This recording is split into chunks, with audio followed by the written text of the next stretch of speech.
Welcome to all. I am doctor Mamta Chaudhary. आज का topic है late blight disease of tomato. Last lecture में हमने पढ़ा था early blight disease of tomato, जिसमें हमने पढ़ा था कि जो अर्ली ब्लाइट डिजीज़ है वो ऑल्टरनेरिया सोलिडाई से होती है। उसके सिम्टम्स में सबसे इम्पॉर्टेंट ये बात है कि जो अर्ली ब्लाइट ऑफ टोमेटो है उसमें जो नेक्रोसिस है, ब्लाइट का मीनिंग क्या होता है? नेक्रोसिस। और जो नेक्रोसिस है वो प्लांट के लोअर पार्ट पे शुरू होता है। लोअर पार्ट की जो मैच्योर लीव्स हैं उनसे शुरुआत होती है नेक्रोसिस प्रोसेस की। जबकि लेट ब्लाइट डिजीज़ के अंदर जो नेक्रोसिस है वो पौधे के अपर पार्ट पे शुरू होता है। तो एक डिफरेंस तो ये हुआ कि जो अर्ली ब्लाइट डिजीज़ है उसमें नेक्रोसिस शुरू होगा पौधे के लोअर पार्ट्स पे, और लेट ब्लाइट में जो नेक्रोसिस है वो शुरू होगा पौधे के अपर पार्ट पे। दूसरा जो मेन डिफरेंस है वो ये है कि जो अर्ली ब्लाइट डिजीज़ है उसमें जो स्पॉट्स दिखाई देते हैं वो ड्राई और थोड़े कैंक्रस नुमा होते हैं, ब्राउन कलर के, और कंसेंट्रिक फैशन में वो अरेंज होते हैं। नेक्रोटिक एरिया उनका जो अरेंजमेंट है वो सकेंद्रीय वलय के रूप में या कंसेंट्रिक फैशन के रूप में दिखाई देता है। जबकि late blight disease of tomato है इसमें जो स्पॉट्स हैं वो वाटर सॉक्ड होते हैं थोड़े से, और स्टार्टिंग में उनका कलर येलो ग्रीन, वो बाद में ब्राउन एंड ब्लैक के रूप में दिखाई देता है। तो ये दो मेन डिफरेंस है early blight and let blight disease में। और भी कई सारे अंतर हो जाएंगे पैथोजन के केस में। उनके जो सिम्टम्स हैं, उनका जो अपीयरेंस है वो लीफ पे, पिटियोल पे, फ्रूट्स पे किस तरह से होता है, तो वो सारा जो डिटेल में हम अभी पढ़ेंगे। जो लेट ब्लाइट डिजीज़ का जो पैथोजन है वो है फाइटोप्थोरा इन्फेस्टेंस, जो कि टोमेटो में लेट ब्लाइट डिजीज़ करता है। और फाइटोप्थोरा को ट्रू फंगस नहीं माना जाता, इसे फंगस लाइक ऑर्गेनिज्म माना जाता है। फाइटोप्थोरा की जो क्लास है वो ऊमाइसिटीज़ है, ऑर्डर पेरेनोस्पोरेंस है, और स्पीशीज़ है इन्फेस्टेंस। फाइटोप्थोरा का जो डिस्ट्रीब्यूशन है वो वर्ल्ड वाइड पाया जाता है, और कई जगह ये सीवियर एपिडेमिक के रूप में भी दिखाई देता है। इसके जो होस्ट हैं वो मेनली सोलिनेशियस ग्रुप तक ही सीमित है, यानी सोलिनेशियस क्रॉप तक ही हैं, जिसमें टोमेटो, सोलेनम डाइग्रम, पोटैटो आदि आते हैं। जबकि जो स्वीट पोटैटो है वो इस लेट ब्लाइट में होस्ट के रूप में नहीं होता है। लेट ब्लाइट डिजीज़ के जो सिम्टम्स हैं वो टोमेटो लीव्स पे अलग होंगे, पिटियोल और स्टेम्स पे थोड़े से डिफ़र दिखाई देते हैं। तो अगर टोमेटो लीव्स की बात किया जाए तो जो लीजन्स हैं वो शुरुआत में अनियमित होते हैं और वाटर सॉक्ड स्पॉट्स के रूप में दिखाई देते हैं, और धीरे धीरे जो इनका साइज है वो बढ़ता जाएगा। येलो ग्रीन से ये ब्राउनिश ब्लैक हो जाएंगे और पूरी पत्ती का जो एरिया है उसको कवर कर लेते हैं। लीफ का जो अबैक्सियल सरफेस है उस पर जो लीफ है वो ग्रे टू वाइट मोल्डी ग्रोथ से घिरी रहती है, और जैसे जैसे जो डिज़ीज़ है वो बढ़ती जाएगी तो जो फॉलिएज है या जो पत्तियां हैं वो पीली पड़ जाएंगी और बाद में ब्राउन और मुड़कर वो मृत हो जाती हैं। टोमेटो के जो पिटियोल्स और स्टेम्स हैं उस पर भी जो लीजन्स दिखाई देते हैं वो अनियमित होते हैं, वाटर सॉक्ड होते हैं, और रैपिडली साइज में इनके वृद्धि होती जाएगी, और इनका जो कलर है वो ब्राउन से ब्लैक लीजन के रूप में दिखाई देगा। और ये भी पिटियोल और स्टेम पे जो है इनका अपीयरेंस होगा, और इन लीजन्स का साइज भी बढ़ता जाएगा। जब वेदर वेट होता है तो उस दौरान जो ग्रोथ होती है पैथोजन की वो ग्रे और वाइट मोल्डी ग्रोथ के रूप में दिखाई देती है, और अफेक्टेड स्टेम्स और पिटियोल्स जो हैं वो धीरे धीरे कोलैप्स हो जाते हैं इन्फेक्शन के पॉइंट से शुरू होते हुए, और प्लांट पार्ट्स की पूरी जो है वो डेथ हो जाती है। इन्फेक्टेड टोमेटो फ्रूट जो है वो ग्रीजी हो जाएंगे, उनका जो कलर है वो ओलिवेशियस ब्राउन हो जाएगा, एंड में वो डिके हो जाते हैं, और इमैच्योर कंडीशन में ही टोमेटो के फ्रूट जो हैं वो गिर जाते हैं और पक नहीं पाते। ये जो इस तरह के फ्रूट्स होते हैं वो ह्यूमन कंजप्शन के लिए बिल्कुल भी यूज़फुल नहीं होते, इसलिए उनको प्लांट से हटाना ही उचित रहता है।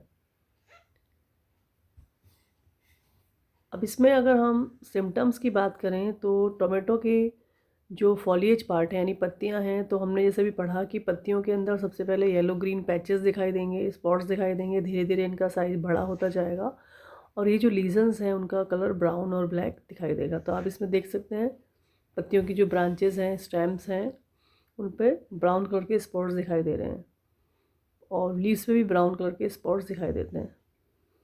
फ्रूट्स में जो स्पॉट्स पहले हमें दिखाई दे रहे हैं वो थोड़े ब्राउन और ऑलिव ग्रीनिश कलर के हैं और धीरे धीरे फ्रूट में अगर राइपनिंग होती है तो ये जो स्पॉट्स हैं ये डार्क ब्लैक कलर के मोल्डी ग्रोथ के रूप में दिखाई दे रहे हैं। तो ये पूरे सिम्टम्स हैं, symptoms on leaf, stem and fruits. Late blight disease जो है वो फाइटोप्थोरा इन्फेस्टेंस से होती है टोमेटो में। इसका जो माइसीलियम है वो एंडोफाइटिक होता है, यानी पौधे होस्ट जो प्लांट जो है टोमेटो का उसके सेल्स के इंटरसेलुलर स्पेसेस में ये ग्रोथ करता है। हाईलाइन होता है, शाखित और मल्टी न्यूक्लिएट होता है, यानी ब्रांच्ड यानी शाखित, सोइनोसिटिक यानी मल्टी न्यूक्लिएट या बहुकेंद्रकीय होता है। और इसके माइसीलियम से जो हॉस्टोरिया का निर्माण होता है वो उनकी जो आकृति होती है वो क्लब शेप्ड होती है। फाइटोप्थोरा के माइसीलियम से जो स्पोरेंजियोफोर निकलते हैं यानी बीजाणुधानीधर, ये पतले, काचाभ व शाखित होते हैं और इन स्पोरेंजियोफोर पर बीजाणुधानी या स्पोरेंजिया का निर्माण होता है। ये जो स्पोरेंजिया होते हैं ये भी मल्टी न्यूक्लिएट, थिन वॉल्ड और पियर शेप्ड होते हैं और इन पे डेफिनेट एक पेपिला या नुकीला सिरा पाया जाता है।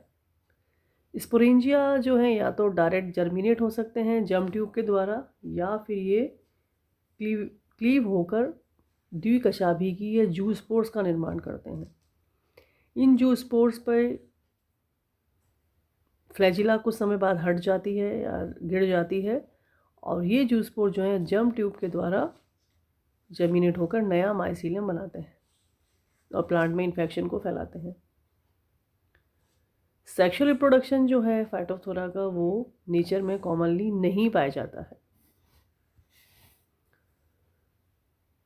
इस पिक्चर में आप देख रहे हैं कि जो दिखाया जा रहा है वो है स्पोरेंजियोफोर, जो कि होस्ट प्लांट की जो लीफ है उसके स्टोमेटा से ये बाहर की ओर दिखाई दे रहे हैं और इसमें जो स्पोरेंजिया जो है वो उनका निर्माण हो रहा है। ये आपको इनका सिरा नुकीला यानी पेपिला दिखाई दे रहा है और बी पार्ट जो शो कर रहा है वो है स्पोरेंजिया। सी में स्पोरेंजिया में जू स्पोर्स का निर्माण हो रहा है और ई और एफ जो पिक्चर है वो जू स्पोर्स के जर्मिनेशन को शो कर रही है, जो कि जर्म ट्यूब के द्वारा जर्मिनेट होते हैं। जो डिजीज़ है लेट ब्लाइट ऑफ डिजीज़, उसको कंट्रोल कैसे किया जाता है? तो इसको कंट्रोल करने के लिए ज़रूरी है कि सबसे पहले टमाटर की ऐसी वैरायटी यूज़ की जाए जो जल्दी से मैच्योर हो, ताकि जो वेदर चेंजेस हैं उनका उस टोमेटो की जो क्रॉप है उसको वो फेस ना करना पड़े, जल्दी मैच्योरिटी हो जाए।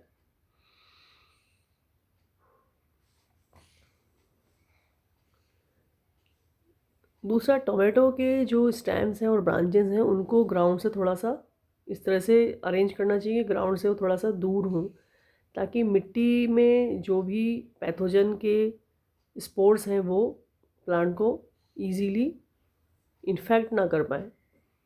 तीसरा जो कंट्रोल मेजर है वो है कि टोमेटो की जो वैरायटी है वो ब्लाइट रेजिस्टेंट हो, ताकि जो डिजीज़ है वो पौधों में ना हो। इसके अलावा क्रॉप रोटेशन भी जो है टोमेटो का वो काफ़ी इम्पॉर्टेंट है और क्रॉप रोटेशन भी इसमें जो है वो नॉन सोलिनेशियस प्लांट के साथ होना चाहिए। इसके अलावा टोमेटो को हम किसी नॉन ससेप्टिबल होस्ट प्लांट के साथ भी इंटरक्रॉप कर सकते हैं, और स्पेशली वो नॉन सोलिनेशियस हो। नेक्स्ट इसमें फील्ड सैनिटेशन का ध्यान रखना चाहिए, यानी जो फील्ड है वो साफ़ सुथरा हो, उसमें जो पौधे के जो अवशेष हैं वो ना रहें, ताकि डिजीज़ इंसिडेंस कम हो। इसके अलावा प्लांट्स को जो है रेगुलरली इंस्पेक्ट करना चाहिए, उनकी जांच करनी चाहिए, और जो भी डिजीज़ मटेरियल पौधों में दिखाई देता है या डिजीज़ प्लांट पार्ट दिखाई देते हैं या प्लांट्स दिखाई देते हैं, उनको वहाँ से हटा देना चाहिए, ताकि डिजीज़ जो है वो हेल्दी प्लांट में ना फैले। नेक्स्ट इसमें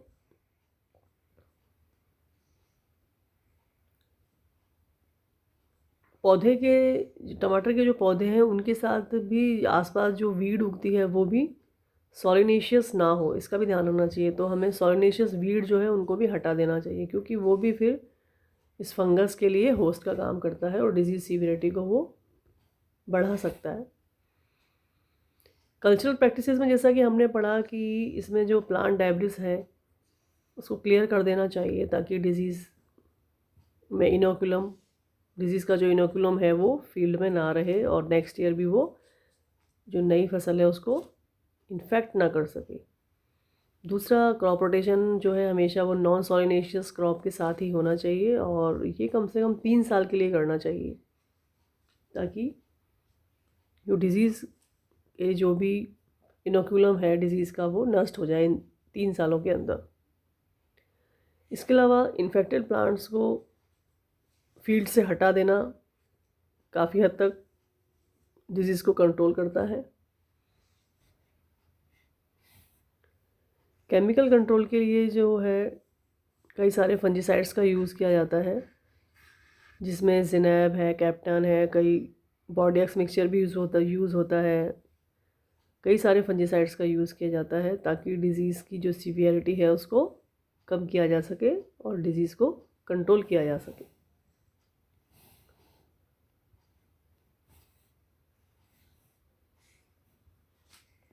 Now, differences between early blight disease and late blight disease. Number 1, early blight disease जो है वो जिस फंगस से होती है उसका नाम है ऑल्टरनेरिया सोलिनाई, जबकि जो लेट ब्लाइट डिजीज़ है वो होती है फाइटोप्थोरा इन्फेस्टाइन्स से। सेकंड है डिस्क्रिप्शन ऑफ फॉलियर डैमेजेस, कि इस डिज़ीज़ के कारण जो डैमेज है वो कितना होता है। अर्ली ब्लाइट के केस में जो फॉलियर डैमेज है उसमें शुरुआत में 1 से 2 स्पॉट्स आते हैं पत्तियों पे।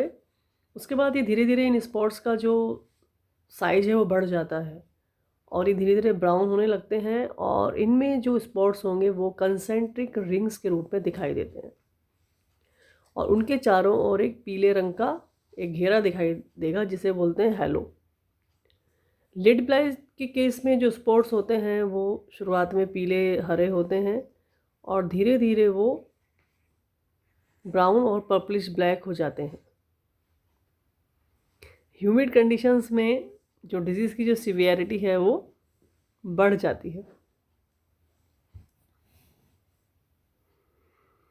डिजीज़ के कारण जो डैमेज है फ्रूट्स का वो भी काफ़ी ज़्यादा होता है, और इस पे जो सिम्टम्स होंगे वो स्टार्टिंग में डार्क कलर के और सनकैन स्पॉट्स दिखाई देंगे फ्रूट्स पे अर्ली ब्लाइट के केस में। और लेट ब्लाइट के केस में जो स्पॉट्स हैं वो ब्राउन एंड लेदरी होंगे, जो कि ग्रीन फ्रूट्स पे दिखाई देंगे, वो भी टॉप पे पाए जाने यानी अपर पार्ट में। और ह्यूमिड कंडीशंस में जो है वाइट मोल्ड का भी निर्माण होता है लेट ब्लाइट के केस में। स्टेम में जो डैमेज होगा अर्ली ब्लाइट में, वो स्टेम में जो स्टोमेटा होंगे, स्टेम में जो स्पॉट्स होंगे वो डार्क होंगे, सनकैन होंगे, और कैंकरी ग्रोथ हमें दिखाई देगी। जबकि लेट ब्लाइट के केस में जो स्पॉट्स होंगे वो ब्लैक एंड ब्राउन कलर के होंगे, और धीरे धीरे फैल जाएंगे, और उसकी वजह से जो स्टेम है वो पूरा ही नष्ट हो जाता है, और ह्यूमिड कंडीशंस में और ज़्यादा नुकसान होता है। ऑप्टिमल कंडीशंस जो हैं अर्ली ब्लाइट डिजीज़ के लिए वो है हाई ह्यूमिडिटी और टेम्परेचर इसमें 75 डिग्री फ़ारेनहाइट होना चाहिए। लेट ब्लाइट के केस में जो ह्यूमिडिटी है वो हाई होने के साथ साथ जो टेम्परेचर है वो 80 डिग्री फ़ारेनहाइट जो है वो फेवरेबल होता है लेट ब्लाइट डिजीज़ के फैलने के लिए। उसके बाद है ऑर्गेनिक ट्रीटमेंट। ट्रीटमेंट के लिए अर्ली ब्लाइट के केस में जो लोअर लीव्स हैं उनको आप हटा दो तो डिजीज़ की सीवियरिटी कम हो जाती है, ताकि फ्रूट सेटिंग जब हो तो वो जो पैथोजन है वो लीफ से फ्रूट तक ना पहुंच सके। तो इसलिए लीव्स को, जो डिजीज़ लीव हैं उनको हटा देना इम्पॉर्टेंट होता है। लिल ब्लाइट के केस में जो भी सिम्टम्स दिखाई दे रहे हैं प्लांट पे उसको खींचकर फेंक देना चाहिए, उखाड़ देना चाहिए और नष्ट कर देना चाहिए। और अगले साल के लिए जो भी वैरायटी यूज़ की जाए वो डिजीज़ रेजिस्टेंट वैरायटी ही होनी चाहिए।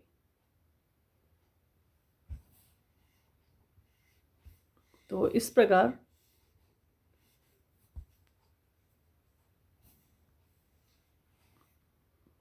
डिफरेंट कंट्रोल मेजर्स के थ्रू डिजीज़ को, लेट ब्लाइट डिजीज़ को कंट्रोल किया जा सकता है। So this is all about late blight disease of tomato. Thank you.